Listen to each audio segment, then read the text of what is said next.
ولا تعجل بالقرآن من قبل أن يقضى إليك وحيه وقل رب زدني علما. السلام عليكم ورحمة الله وبركاته. الحمد لله والصلاة والسلام على رسول الله وعلى آله وأصحابه ومن تبع بإحسان إلا يوم الدين. أما بعد.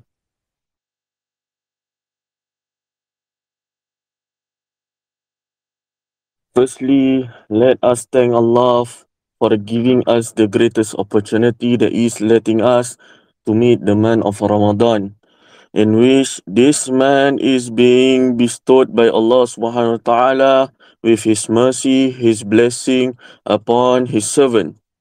And Alhamdulillah, we are still in the month of Ramadan. And before we proceed to other topics, it is upon us to revise what we have taken in our previous sitting. So, Barakallah fikum, we had taken a few points about importance and benefit of fasting, and we have taken the wisdom of fasting, that is as how the scholars had compiled in their books. And next, we had covered the pillars of fasting, that is first, refraining from that breaks the fast from the appearance of the true Fajr until the setting of the sun. And the second pillar we had covered, that is the intention of fasting. And when should the one intend his intention for the wajib fasting, and when should the one intend his intention for the recommended fasting. And we had covered that intention should be in the heart and not by pronouncing with the tongue, except for Umrah and Hajj. And followed by that, we had covered the type of fasting, that is what the type of fasting it is: obligatory fasting, that it is legislated upon us, fasting of Ramadan, and fasting that the person make it legislation for himself, that is fasting of bawl and etc. And next is the type is the non-obligatory fasting, that is the mustahab, the recommended fasting, that is fasting on the Monday, on the Tuesday, and etc. And we had covered on the topic that fasting in the month of Ramadan it is obligatory upon first Muslim, second those who had reached puberty, and we had discussed when a person had reached puberty from the side of males, the three signs, and the female, of course, is additional of menstruation. And next from it is that Islam reached puberty, have a sound mind, a sound health, and and resident, those who are not traveling, is wajib upon them. And 6 is wajib upon those who are not the women, ladies, who are not facing any menstruation or postnatal bleeding. And today, Barakallahu Fikum, we will cover on things that nullify fasting or make the fasting in or void, or your fast will be voided. That is first, sexual intercourse. Things that will nullify fasting is first, sexual intercourse. It breaks the fast, and the fast is voided upon him to repent and make up the day in which he had the sexual relationship or the sexual relations. Not only that, he must give. Not only that means not only that he need to repent, need to make up for the day, and he must give an expiation for it. Means he need to do this. It is to free a slave. If he is unable to, then to fast 2 consecutive months. And if he is not able to, then to feed 60 poor people. So, regards to sexual intercourse, let's make it clear that it breaks the fast is voided upon him to repent to Allah subhanahu wa ta'ala and make up the day that which he had the sexual relation. On top of it, he must give an expiation for it. What is it? To free slave. If he is not able to, then to fast 2 consecutive months. And if he is not able to, then to feed 60 poor people. What is the evidence from this? It is based on the hadith that is narrated by Abu Hurairah radhiyallahu anhu. He narrated as a man came to Allah's Messenger sallallahu alaihi wasallam and said, "O Allah's Messenger sallallahu alaihi wasallam, I am ruined." The Prophet sallallahu alaihi wasallam said, "Wayhaka." The man said, "I have done sexual intercourse with my wife while fasting in Ramadan." The Prophet sallallahu alaihi wasallam said, "Free a slave." The man said, "I cannot afford that." The Prophet sallallahu alaihi wasallam said, "Then fast for 2 success months," means consecutive months. The man said, "I have no power to do so." The Prophet sallallahu alaihi wasallam said, "Then feed 60 poor person." The man said, "I have nothing to feed 60 person." Later, a basket full of dates were brought to the Prophet sallallahu alaihi wasallam, and he said to the man, "Take it and give it in charity." The man said, "Oh Allah's Messenger sallallahu alaihi wasallam, shall I give it to the people other than my family? By him in whose hand my life is, there is nobody poorer than me in the whole city of Medina." The Prophet sallallahu alaihi wasallam smiled till his premolar teeth became visible and said, "Take it." That is collected by Imam Bukhari and Imam Muslim. So the first one is sexual intercourse that will nullify the fast. We come to the second. The second point is intentionally eat and drink. Means someone eat and drink out of purpose. Because from the saying of Allah the Most High, وَكُلُوا وَاشْرَبُوا حَتَّى يَتَبَيَّنَ لَكُمُ الْخَيْطُ الْأَبْيَضُ مِنَ الْخَيْطِ الْأَسْوَدِ مِنَ الْفَجْرِ ثُمَّ أَتِمُّوا الصِّيَامَ إِلَى اللَّيْلِ, to the end of the ayat.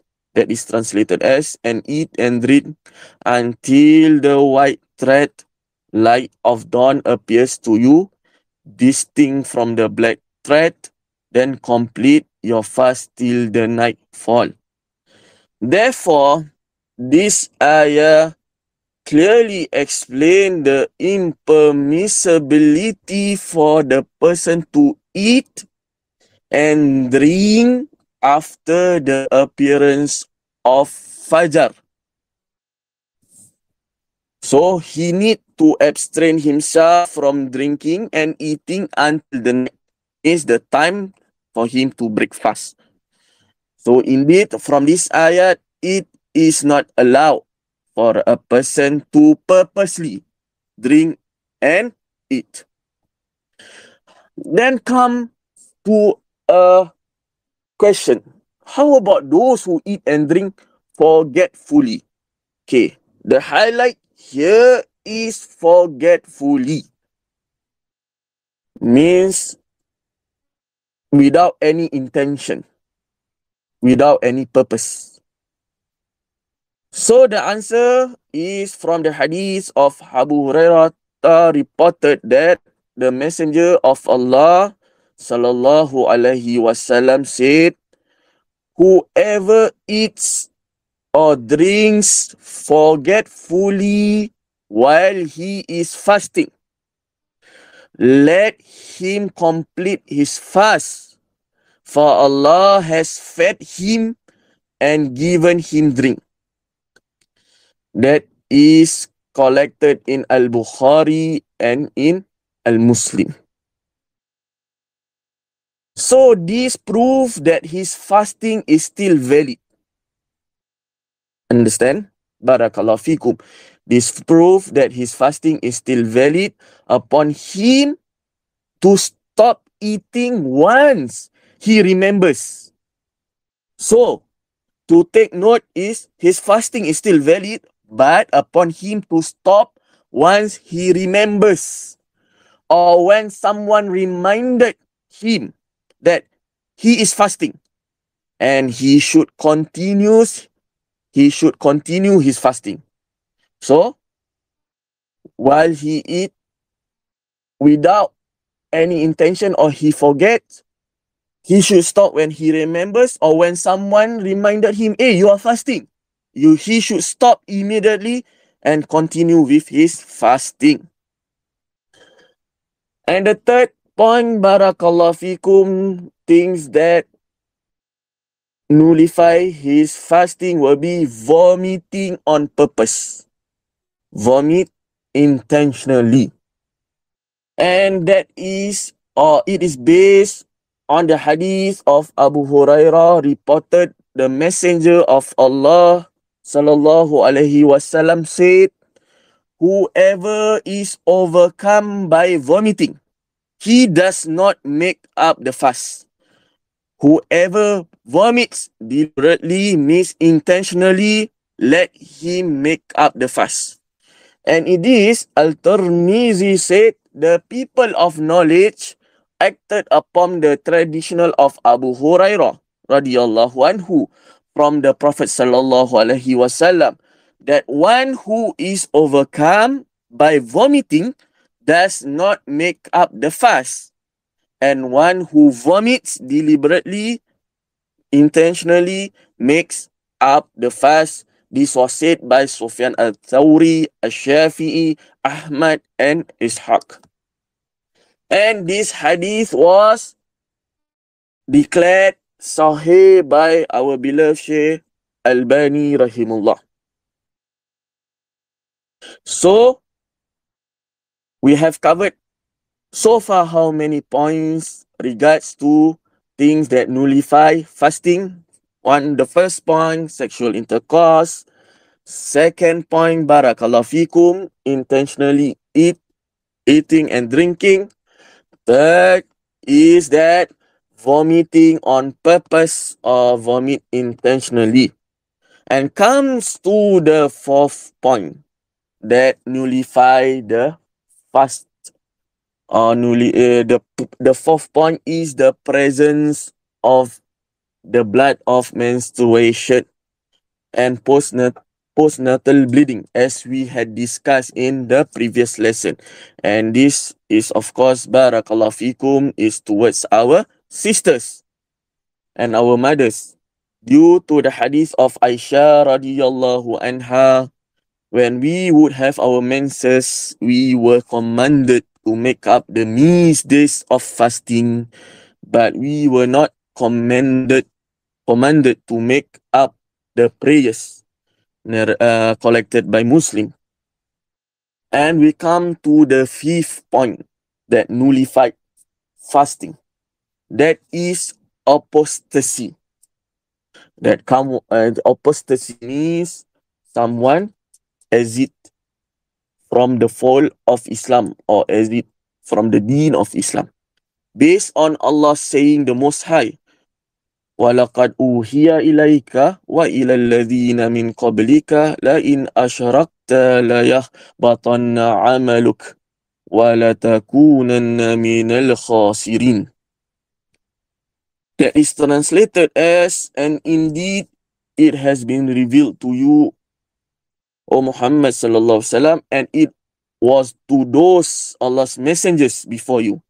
If you join others in worship with Allah, then surely all your deeds will be in vain and you will certainly be among the losers.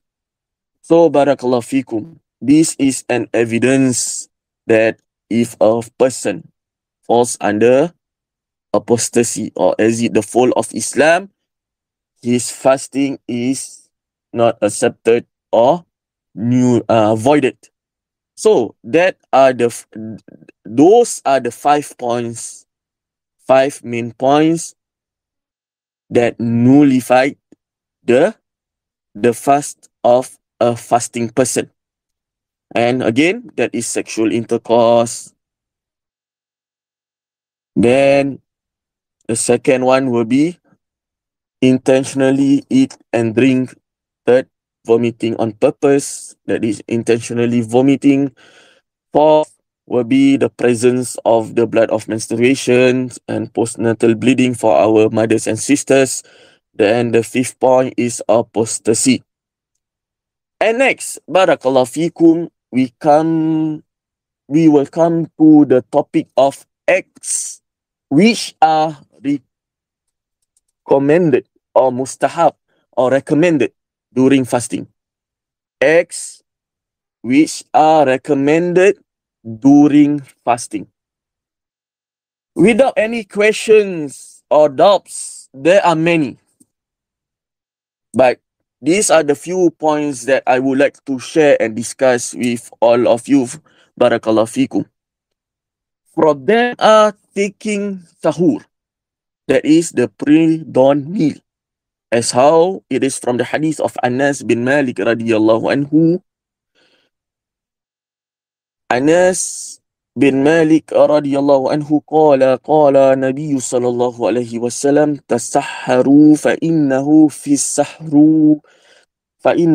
sahuri barakatan.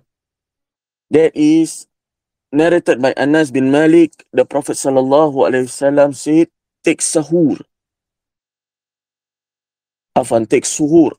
as there is a blessing in it.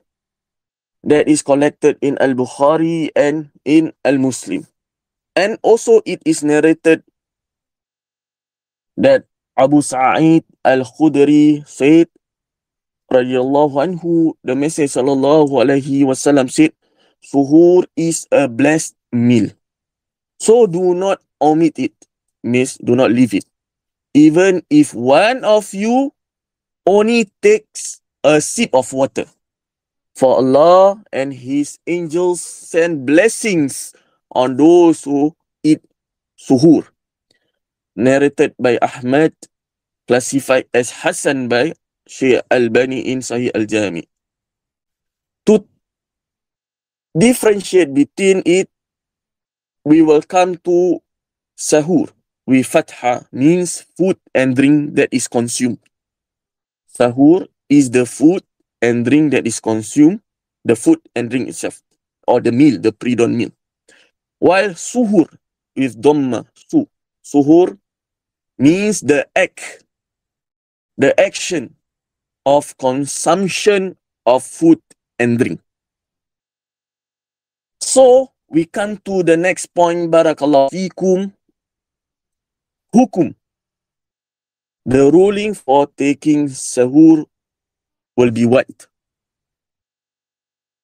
Indeed, the hukum for taking sahur will be sunnah, as how An-Nawawi rahimullah had mentioned this in his Shara An-Nawawi ala Muslim, that the scholars are all in agreement that it means sahur is mustahab, but it is not obligatory. It is not wajib. Okay? So, the hukum for taking sahur is mustahab, sunnah, and it is not wajib. And from the hadith that we have read, barakatan, barakatan, barakah. As for word barakah, Al-Hafidh Ibn Hajar rahimullah said in his Fathul Bari, the barakah in sahur is attained in several ways. It is following the sunnah, differing from the people of the book, giving oneself strength to do an act of worship, increases one's energy, what of the bad attitude that may stem from hunger, is a means of giving charity to one who asks for it at the time or joins a person when eating. It enables one to remember Allah and call upon Him at a time when the response is hoped for. And it helps one to form the intention of fasting for one who forgot to do so before going to sleep, and of his word.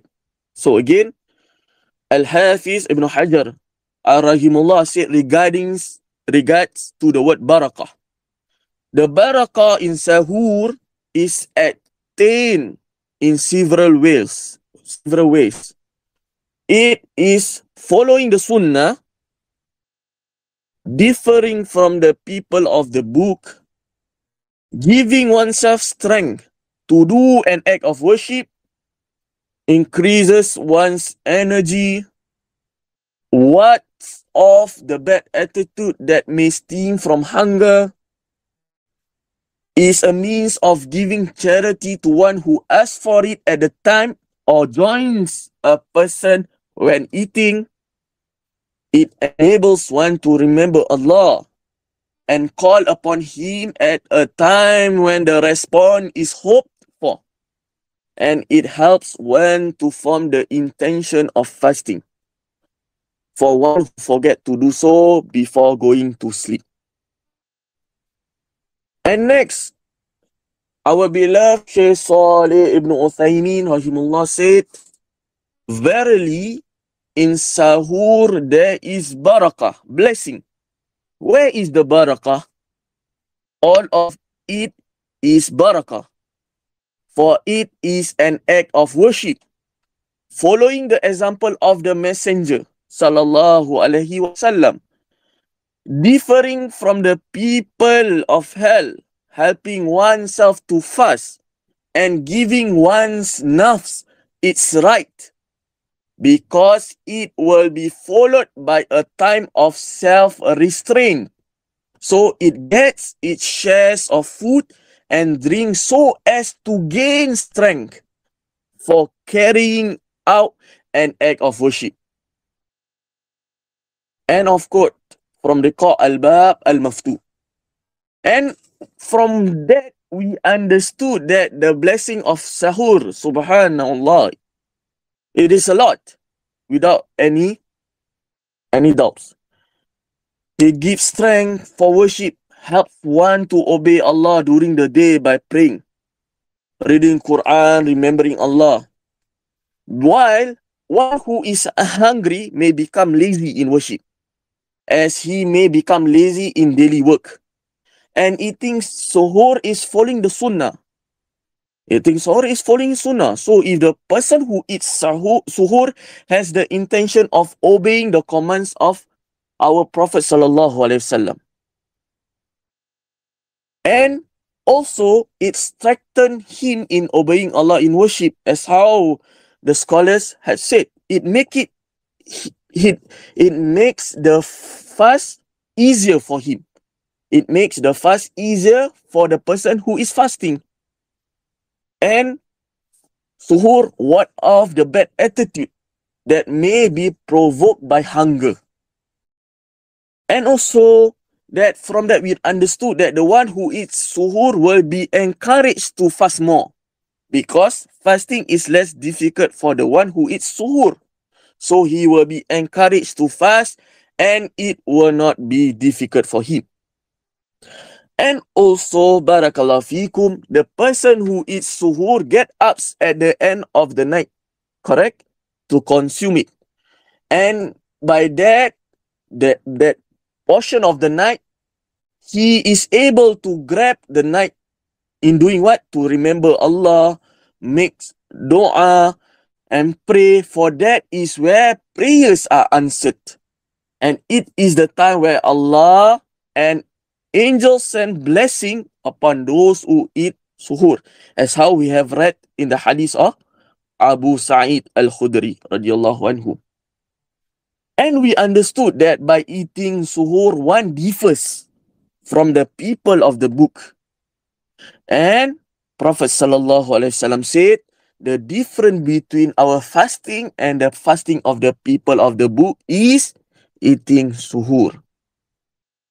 And another blessing from suhur is the person is able to grab the prayers of Fajr at the proper time, because he will wake up for his suhur, and from it he is able to pray his Fajr.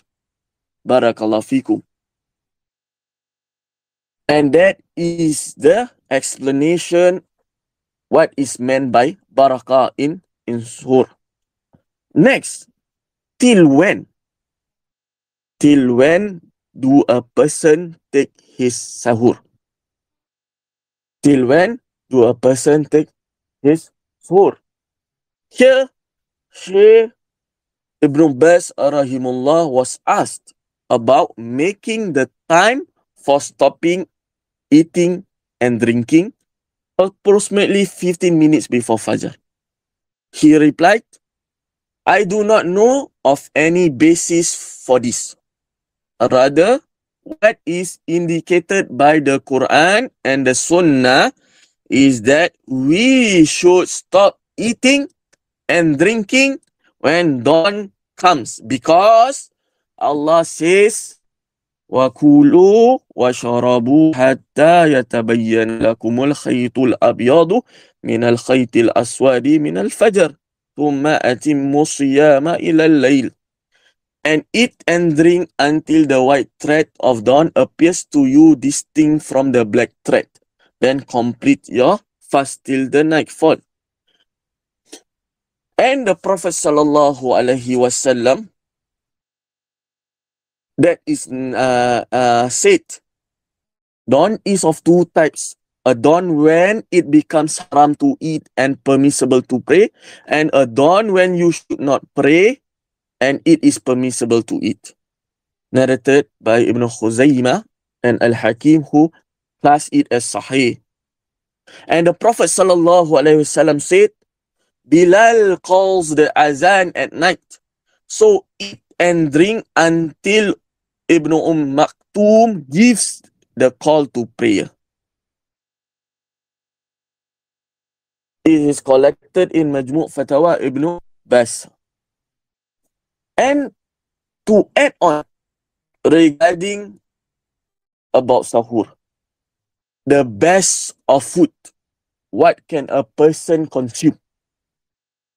And this is taken from an hadith. Abu Hurairah radiyallahu anhu reported God's Messenger sallallahu alaihi wasallam as saying, how good is the believer's meal of dates shortly before dawn. It is collected in Abu Dawud and Shaykh Albani graded Sahih. And in this, we know that al-tamr, dates, it is good to consume, not only in breaking fast, it is also good to consume it in our sahur. So, coming to the next point of it. Coming to the next point, that is related to things that is recommended for a one who fasts. That is delaying. We come to point number 2, delaying the pre-dawn meal and hastening to break the fast. Again, point number 2 is delaying the pre-dawn meal and hasten to break the fast. It is mustahab to delay the sahur, as how it is in the hadith of Zayd ibn Thabit radiyallahu anhu in Al-Bukhari, that Zayd bin Thabit said, we eat suhoor with the Prophet sallallahu alaihi wasallam. Then he stood up to pray.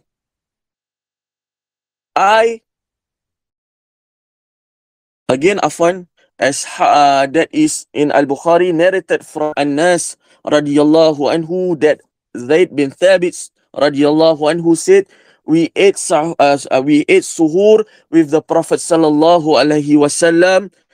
Then he stood up to pray. That is Anas, said, how long was there between the adhan and suhoor? He said, as long as it takes to recite 50 verses.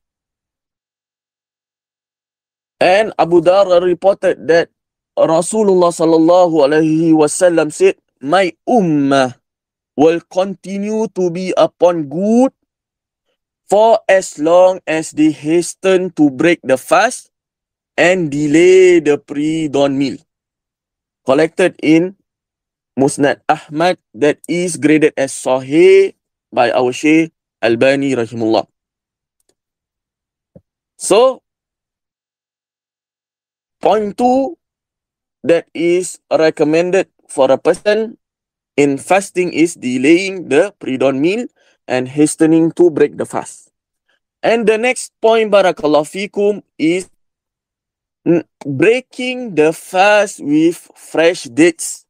If could not find fresh dates, then dry dates. If not, with a mouthful of water.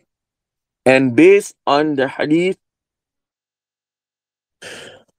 that is narrated by Anas bin Malik radiyallahu anhu, that the Messenger sallallahu alaihi wasallam used to break his fast before praying with some fresh dates.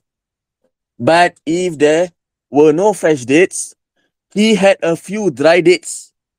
And if there were no dry dates, he took some mouthfuls of water, collected in Sunan Abi Dawud, and it is graded as Hasan Sahih by our Shaykh Albani rahimullah. So we come to the next point. Next point, mustahab for a person, or recommended act for a person in time of fasting. That is, do not neglect or do not leave out supplication. Do not neglect supplication during fasting.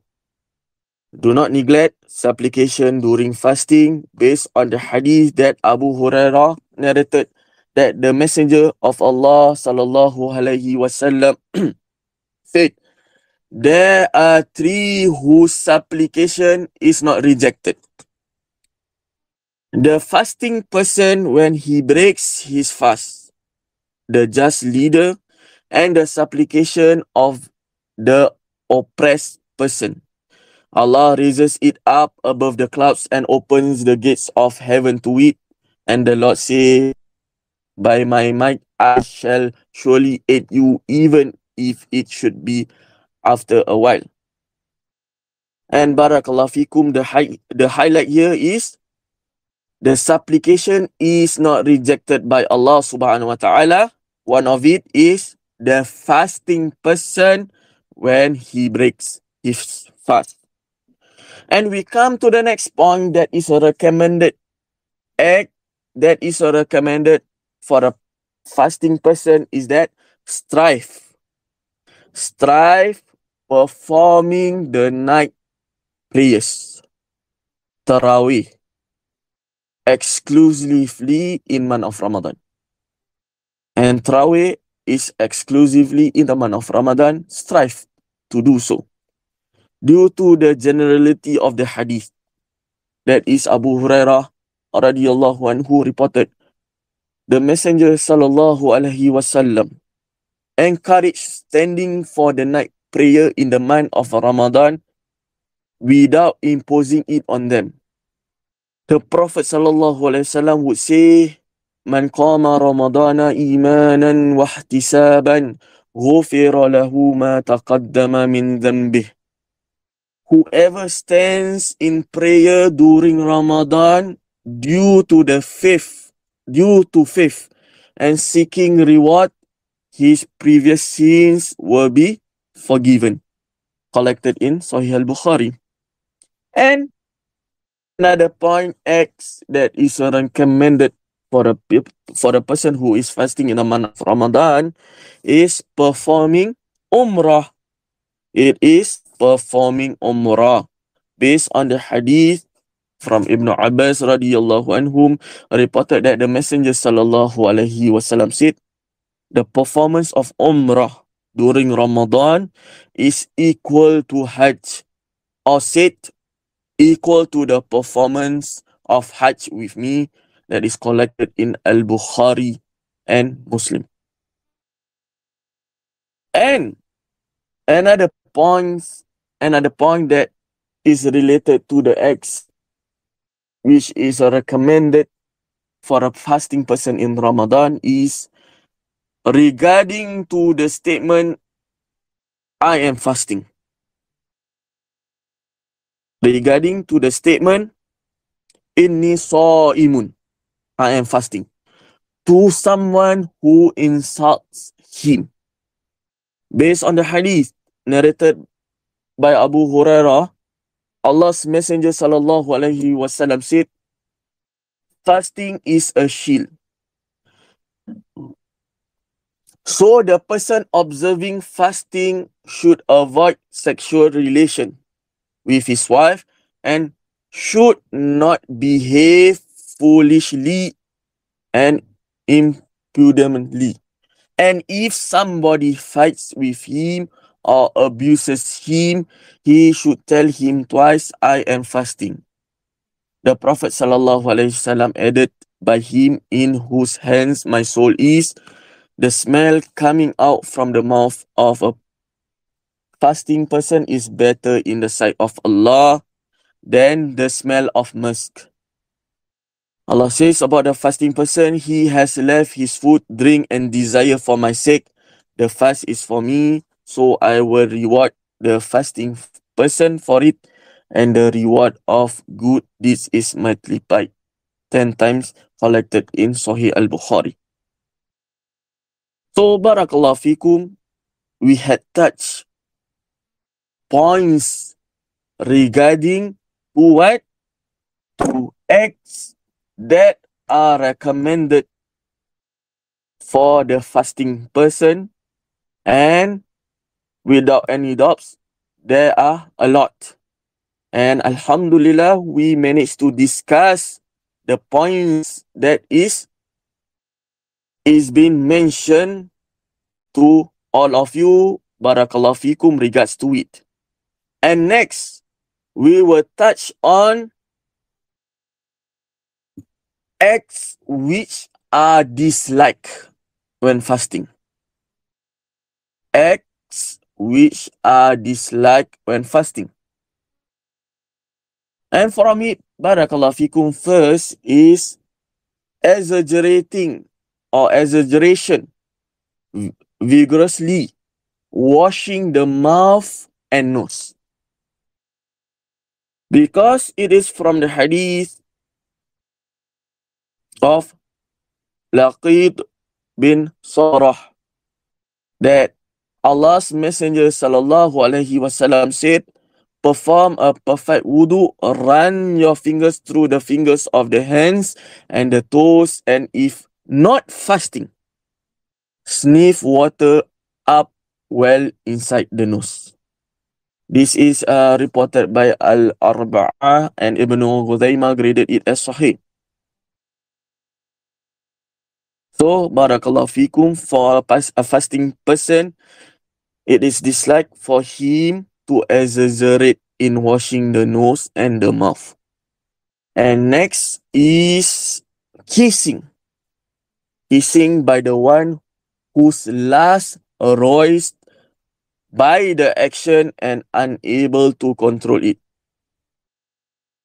It is disliked for the fasting person to do so, as it may arouse his desires and leads to breaking of their fast by sexual relations.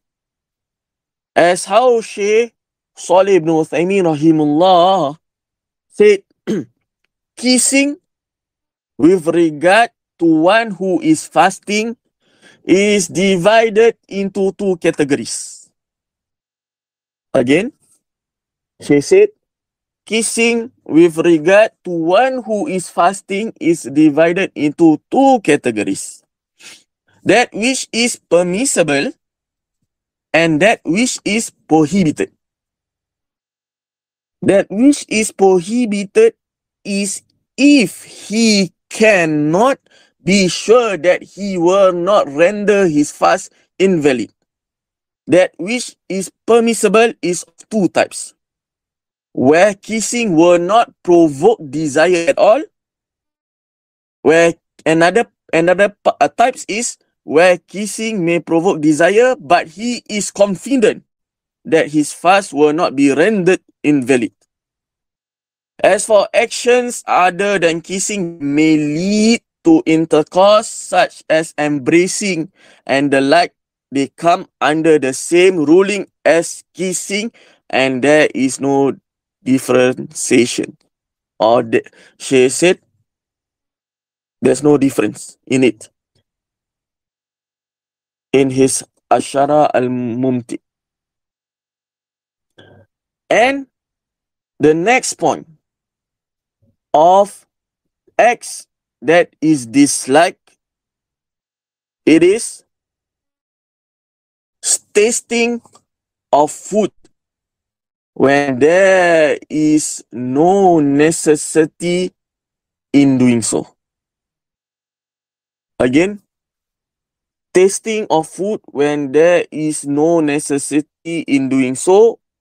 However, if there is a need, for example, he is a cook or he needed to taste, there is nothing wrong as long he is careful to avoid anything reaching his throat. So there are a lot more regarding to the acts which are disliked when fasting. But Alhamdulillah, these are the key points that I would like to share with all of you. That is exaggeration, washing the mouth and nose, kissing by the one whose lust cannot be controlled. And third is tasting of food when there is no necessity in doing so, because to safeguard not to have the food entering the throat or stomach.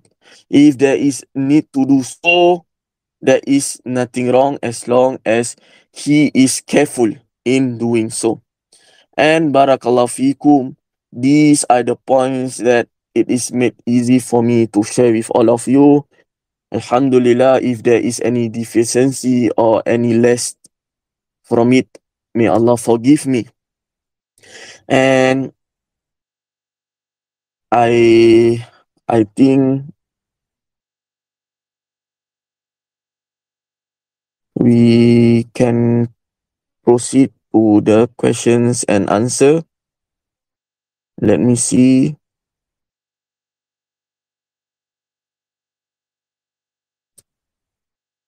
Barakallahu fikum, and there is no answer. There's no questions and answer, and I hope what is conveyed will be beneficial for myself first and for the rest of you.